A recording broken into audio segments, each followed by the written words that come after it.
The conservation meeting for Tuesday, April 15th, 2025, 6:30 PM at the McDonald Brown Conference Room is now open. And I will entertain a motion to approve the minutes for March 1st. I'll make the motion. Second that? I'll second. All in favor? Aye. All right, so the new public hearing is. Before you go further, I just want to make full disclosure, I am also a member of the Conservation Commission. I normally do not participate in it. However, for requirements tonight, we need a quorum, and I make up the quorum. So I will be acting as a sitting member. Couple members short. So, all right, so for the new notice of a new public hearing, I'll read it into the minutes. Under the Wetlands Protection Act, Chapter 131, Section 40, MGL as amended, the West Bridgewater Wetlands Protection Bylaw and rules and regulations, the Conservation Commission will hold a public hearing on April 1st, 21. That's when the original posting was, but we canceled our meeting. Oh, okay. So that's a public notification date. Okay. So April, okay. 2025 at 6:30 PM in the McDonald Brown Conference Room, 65 North Main Street, on request for determination applicability for vegetation management, control, and maintenance activities along the right-of-way. All right, got something to say about that? And I believe, can you share? Matt, I believe? Hello, this is Matt Donovan. Can you hear me? Yep. Yeah, hey, this is Matt Donovan from Bennett here to represent Keolis for the RDA. I'd be happy to share my screen. Looks like I'm able to. You should see the maps up there now. I'll be able to scroll through them at the end, but I'll start just by presenting the RDA. So we're here to confirm the accuracy of these maps used for herbicide application along the commuter rail right up. We submit this RDA to your commission every 5 years, required by the CMR 11. And it's required to get these determinations before submitting the 5-year vegetation management plan to Mass DAR. The vegetation management plan is designed to manage and control vegetation necessary to keep the railroad in operation safe. And regulations are in place to keep sensitive areas protected throughout the duration of the plan. The sensitive area restrictions are listed and described in CMR 11.04 as well as Section 8 of our vegetation management plan. The maps we provide you with are mainly made for the chemical portion of the plan, but often dictate where mechanical methods will be used due to chemical restrictions. There are 2 main chemical applications each year, one in the May to June timeframe that targets the roadbed, and one in the August-September timeframe that targets the brush in the areas adjacent to the roadbed. The sensitive areas that you can see that are marked with blue and yellow on the maps are restricted from the brush program and will only receive the roadbed application, which is what I'll focus on because that's the only chemical program that will take place in the sensitive areas of your jurisdiction. However, if you do have questions about the brush program and the areas adjacent to the roadbed, I'd be happy to answer those as well. So the roadbed application is performed by a spray truck that drives directly on the track, equipped with nozzles on the backside of the truck that are located about 18 inches above the ground, spraying the solution directly down onto the track. The truck, it has arms with nozzles on the arms that extend out to target the shoulders of the roadbed up to 12 feet from the center line of the track on each side.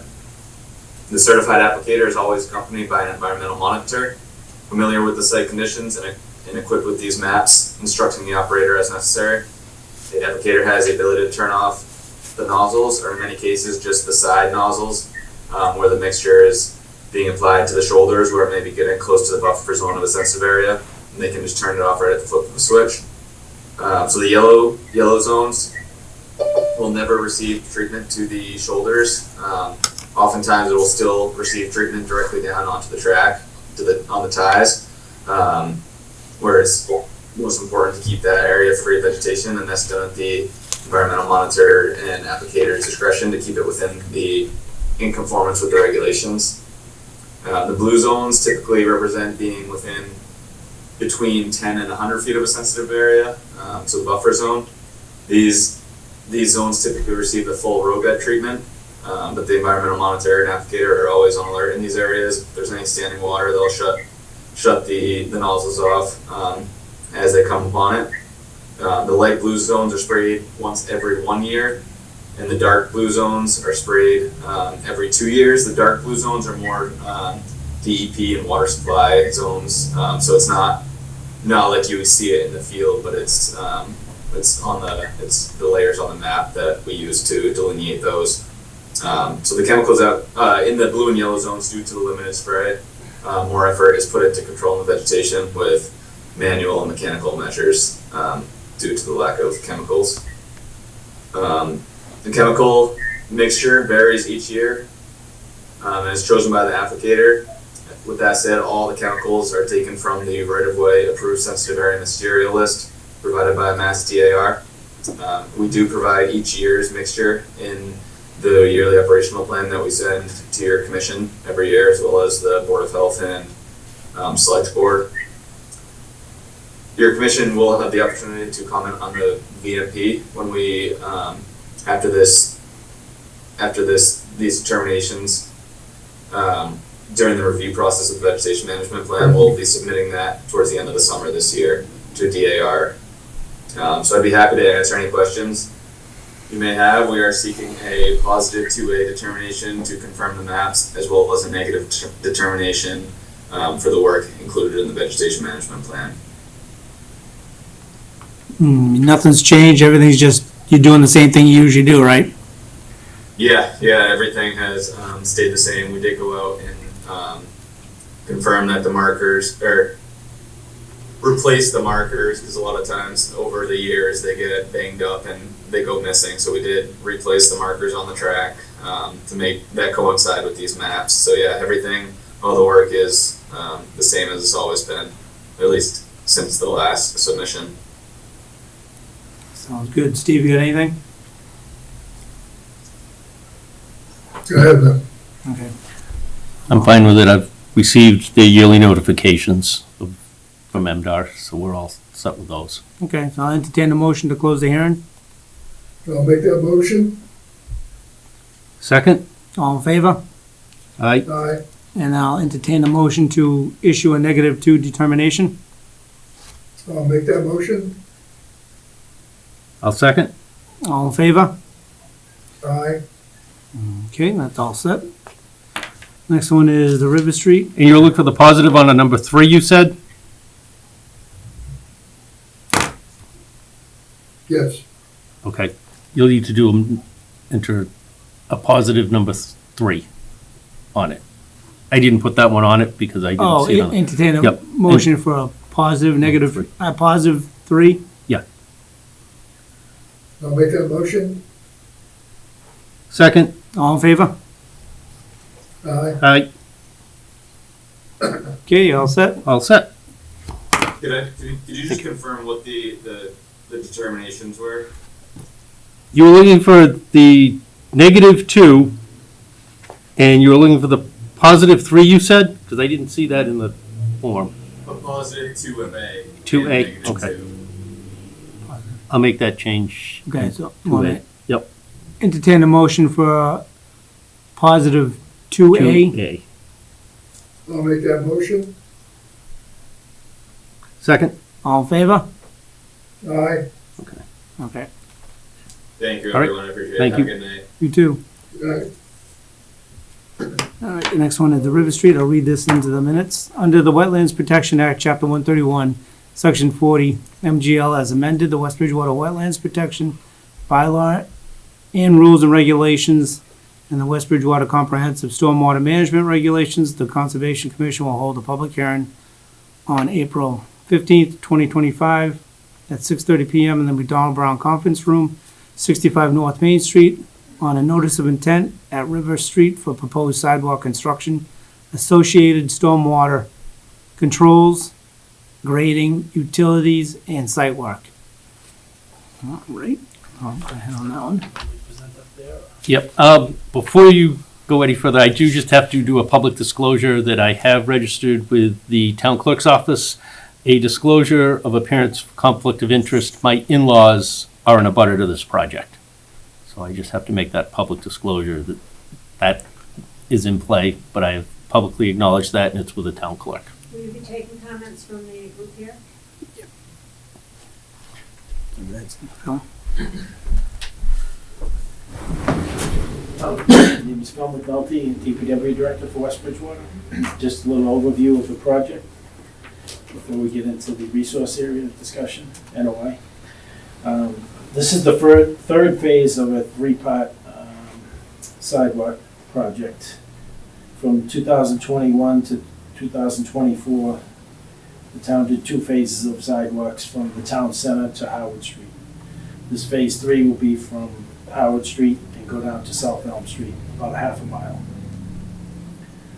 Sidewalk is proposed on the south side of River Street from Howard to approximately halfway through the half-mile stretch to house number 272 River. Then it will cross to the north side. The reason for this is to avoid properties with agricultural deed restrictions, which could take years or for land takings or never happen at all. Design at this point is at the permitting and construction level complete, and contractors on board for construction mid to late summer. And the funding is in place for the project, and at a cost of around $500,000. We have a grant for $260,000, Complete Streets grant through Mass DOT, and that money is dedicated strictly to the River Street sidewalks and has to be spent by December 2025. That's an overview. With me is Noah Green from GPI, the design consultant, and Chris Lucas from Lucas Environmental to discuss the NOI and the resource areas impacted. And just give a quick overview of the design. The sidewalk has to be on the south side in that area due to the agricultural use restriction. Crosses over, and we're proposing a rectangular rapid flashing beacons for safety.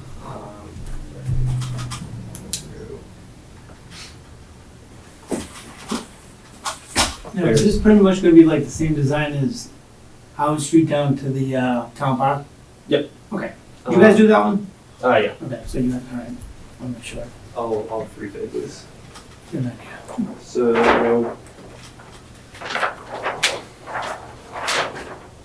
the area close to the wetland.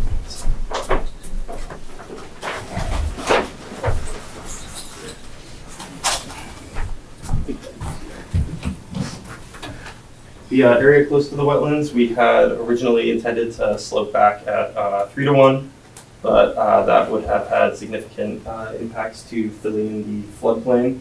So we're going to propose a stone wall along the back of the sidewalk to keep it in nice and tight, similar to what's at 91 River Street right now. There'll be a chain link fence along the back of the sidewalk, which will transition into a split rail wood fence. The fence is there so people don't fall off the back of the sidewalk. There is a small 25 cubic feet fill within the floodplain, which we will more than compensate for behind the wall.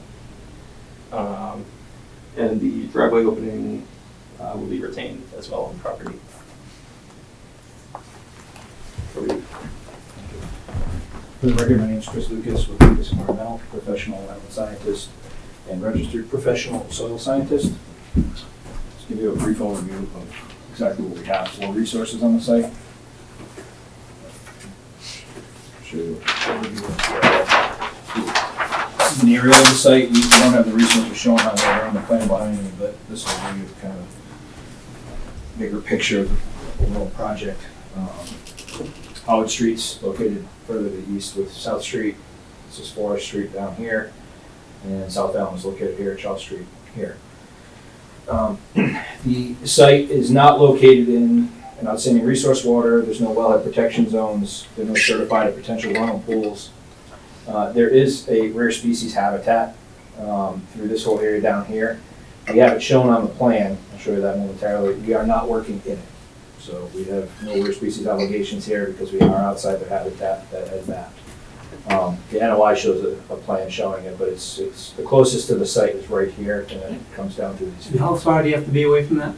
You have to be in it to trigger review. Just in it? You have to be in Okay, it. as long as you're out of it, you're fine? If we have 1 square foot in it, they can open up their review, and we'd have to go through a formal process with them. Okay, so there's no so many feet away, as long as you're not in You it? have to be in it or out of it. We Okay. are out of it, fortunately. It was close, but we're. So, yeah, it's in it, it's close. But there's a lot of overlapping resources, that's one of them. Mhm. We delineated the site, this particular phase, because we flagged phases 1 and 2. This phase was flagged June of 2024. The site is also located in the Hockomock Swamp ACEC. The majority of the site's located in there.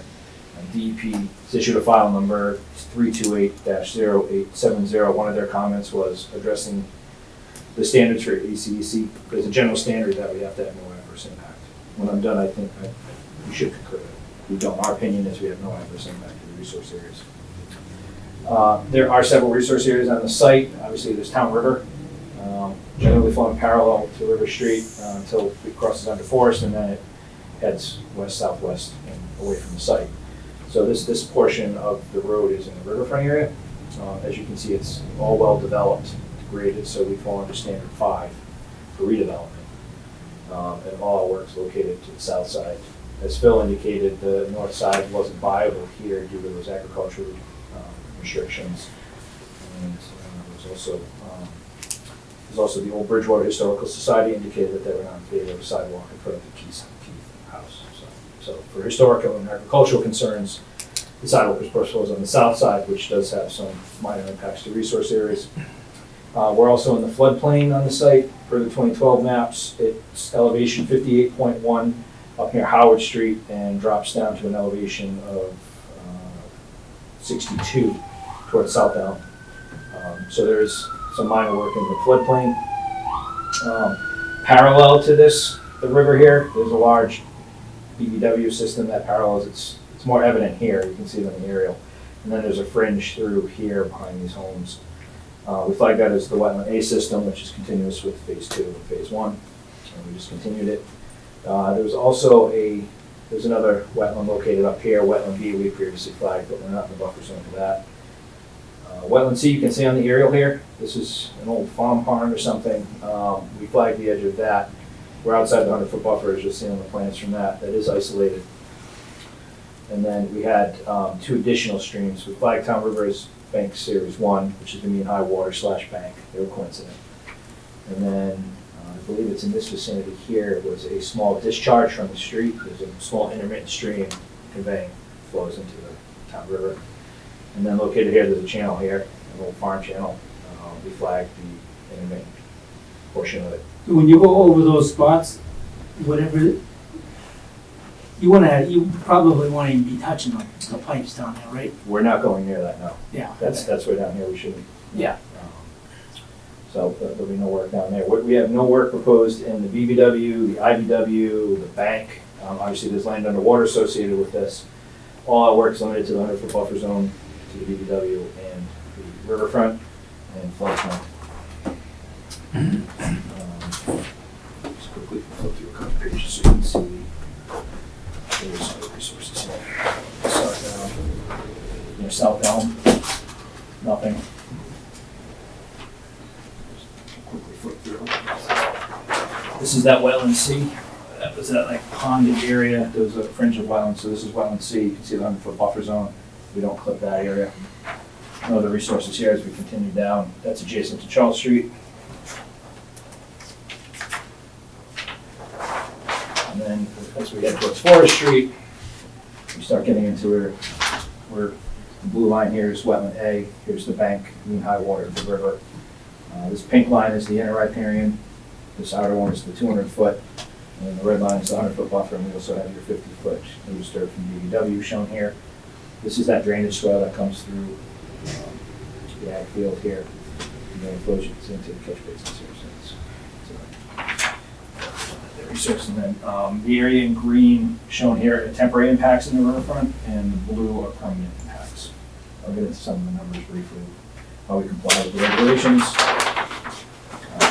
Here again, same resource areas, just Forest Street, rivers flowing. under Forest Street, and we have the fringe BBW. Some of the flags were missing, but they're approximated here, for the purpose of this. And then obviously we have the floodplain. This is where we have the floodplain impacts right here, which is why, as Noah said, there's a small stone wall here to prevent further impact. No, when you mean stone wall, you're actually gonna build stone wall, or just put like the stones that grade down like you did, like a little farther down? Just Kind of like the Walsh's, I believe. Yes. Yeah. A block wall. Oh, block wall like that, Right. okay. Yeah, Alright. this will function as a small Okay. retaining wall. So this blue hatched shows the permanent impact of the floodplain, and then this lighter hatch one shows the temporary, and then the green again is the temporary impact on the riverfront, and the copper blue is the permanent where the sidewalk's actually going. And again, this just continues in that direction towards Howard Street. This is really, Forest Street's really where the main impacts are occurring. So the impacts. So roughly there's 320 square feet of impact to the floodplain.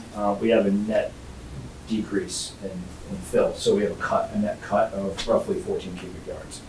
So at the end of the day, and that's incremental for that 1 foot elevation. So we fully comply with the standards for boarding land subject to flooding in the floodplain. We have a net cut, proper comp storage. We meet all the standards because it's in the exact vicinity. It's all documented in notice of intent. We have the riverfront area. Obviously, it's all degraded. We have a total of just under 15,000 total square feet of impact in the riverfront. Obviously, we're in the outer edge because there's development, ag fields, and all that between the river and the road. Roughly 4,000 square feet of that's in the inner riparian, and roughly just under 11,000 square feet in the outer riparian, 100 to 200 foot area. We have a total of 6,400 square feet of new impervious or degraded area in the riverfront. There's really no way to mitigate it due to the nature of this project. This project does meet the limited project standards for maintenance of a road, for widening, et cetera. We documented that. So because it's a limited product, it gives us a little bit of relief, which we've requested for the mitigation here. This is right up against the river, that might be a different story, but because of what's between us and the river, I think it's appropriate. And if it was on the other side with the ag restrictions, you'd even have more of an issue. We would still have riverfront impacts, But you'd but still we'd have have more. issues with the agricultural Yeah, lands. so that would be you know. time-wise and all that stuff. So Time-wise, if it's feasible, Yeah. those don't always, you're not always granted. Well, you said you had to be done by what, December? Yeah. Yeah, for the grant. So, yeah, this is the best way, honestly. Right, and because we're just, the phase two was on the north side primarily because the river was right up against it. That was a bigger impact because there were steep slopes. Trying to put a sidewalk on that side of the river was much more problematic. Here, we have a very different, it's a very different story because this river was right, you can even see it here, the river was right there. We have a separation now with ag fields, homes, and more agricultural developed areas, so. It's different from what's before, and we think this is more appropriate on this side to avoid other aspects of town inventory and important features. So, I think with that, we've also formally requested a variance for work in the floodplain per the local bylaw under section 13. Again, because we are working in it, we fully comply with the Wetland Protection Act regs. We've also requested a variance from the 50-foot buffer zone requirement of the bylaw due to the nature of the work. It can't be avoided and it's disturbed. Clip it here. So we believe we put a comprehensive package together. Our opinion is we will have no adverse effect to those standards. DEP's other comment was about the ACEC. Oh, it's the limited project. They just commented that the commission should ensure that we feel that it's a limited project. Obviously, it's pretty clear in this case that we do with this standard. Sidewalks are commonly fit into that standard. Is there any trees that are gonna be taken out? Whether it's small ones or bigger ones? Just some small ones to be taken out, and a little bit of Trees. brush. There's Trees. three sizable trees, but they're planning to replant trees for those three that are coming down. Application on the plan of this? Yeah, and on the plan, 2 out of the 3 trees are Norway Yeah. maples, so they're invasive anyways. So it's actually a net gain, I think, at the end of the day. Oh, yeah, yeah. I believe so. I'd have to check. I don't know if you know off the top of your head. I don't know, but it's a plan. there's any trees in that area. There is one tree that's like right behind the sidewalk, right near the intersection, and that's gonna be saved. Right, that one's being saved. The two trees that are gonna come down are further up the street. Yeah. For the west. I believe there's 3 trees coming down, but 3 Or three, yes, my bad. Anybody got any issue? Yes, my name is Mary O'Connell, and I'm the president of the Old Bridgewater Historical Society. And our concern was the 1662 Keith parsonage with the stone wall outside. But it sounds to me like the sidewalks are going to be on the other side, right, near the river, We're gonna be on the river Not- side, correct? We're on the not south side on to the avoid. Keith parsonage side. Right, that's on the north side, right. Okay, Yeah, so we're, that's- we're proposing on the south side to avoid, okay. that was one of the main concerns for putting it towards the south, was to avoid that as well as the agricultural river Thank you. restrictions. I had no other concerns. Steve, you got anything? No, not at all. Okay. Sounds pretty much what you gotta do for. And okay with that? Yeah. Feel good about it? Okay, I'll entertain a motion to close the hearing. I'll make that motion. Second? All in favor? Aye. Entertain a motion to issue a standard order conditions. I'll make that motion. Second? All in favor? Aye. Aye. Entertain a motion to work, entertain a motion to work in, a waiver to work in the 50-foot buffer. I'll make that motion. Second? All in favor? Aye. Aye. And entertain a motion to Work in the riverfront. issue a waiver to work in the riverfront. I'll make that motion. Second? All in favor? And Aye. I'll entertain a motion to, for a general stormwater permit. I'll make that motion. Second? All in favor? Aye. Aye. Sounds good. And a motion to work in the floodplain. Oh, That's and not on that entertain a one, motion is it? to work in the floodplain. I'll make that motion. Second? All in favor? Aye. Aye. Okay. When do you guys plan on getting this going? I think midsummer would be the earliest, more likely late summer. Sounds good. Then that'll take care of everything from basically 106 on Lincoln Street all the way down to. Eventually, when the South Elm Street Oh, yeah, piece that's right, the happens. South Elm Street, yeah, that's right. There's 2 South Elm. True, and that's gonna be the next Street one. will be done. Just check that last. True, yeah, that's right. I about that, yep. Okay, sounds good. All right, Thanks, guys. thank you. Thank you, appreciate your time. Nice meeting you.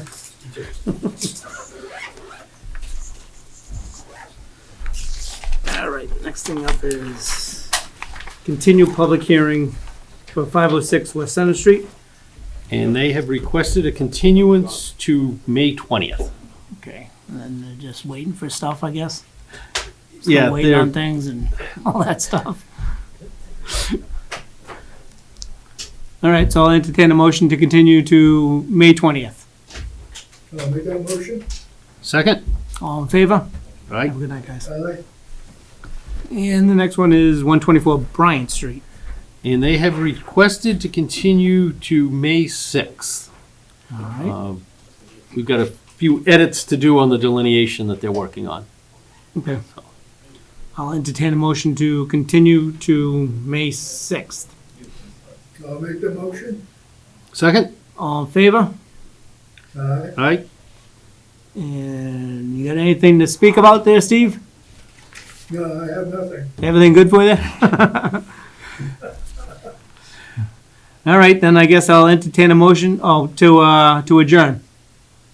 I'll make that motion. Second? All in favor? Aye. Aye. Have a good night, Steve. Thanks, Steve.